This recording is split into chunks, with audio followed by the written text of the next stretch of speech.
Hi guys, it's Katrina.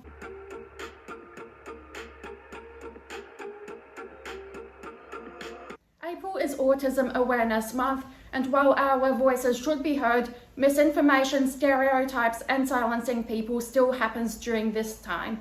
In today's video, I will be explaining how you can support autistic people this April.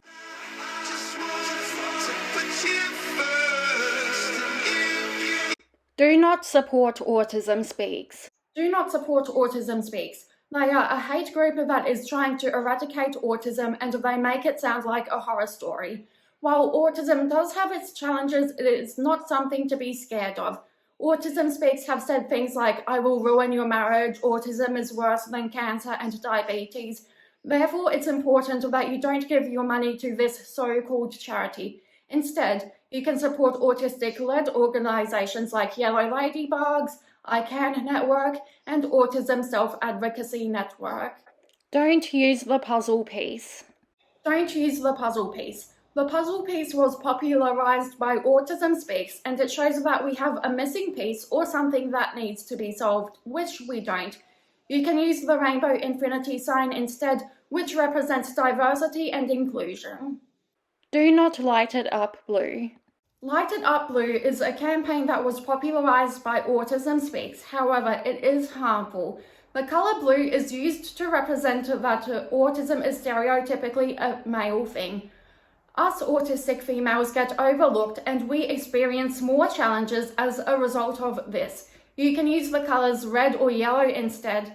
Red shows support for actual autistic people, while yellow is used to support autistic females and non-binary people. Autism Awareness and Acceptance.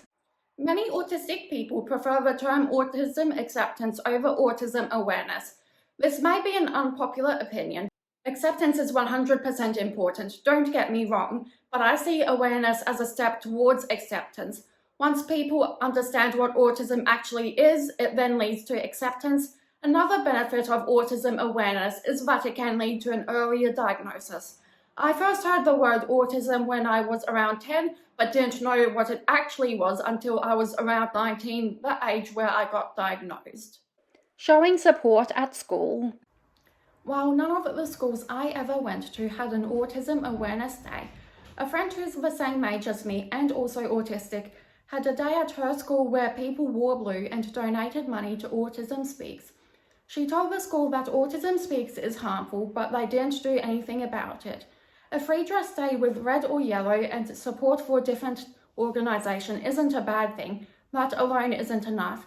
What schools can and should do as a result of failing to teach about neurodiversity is having a presentation about this topic. This would lead to undiagnosed autistics understanding why they are different, while with neurotypicals they would understand that those classmates are different and not less, which would prevent bullying. Thanks for watching. Make sure to like and subscribe and check out my other social media, which is linked below.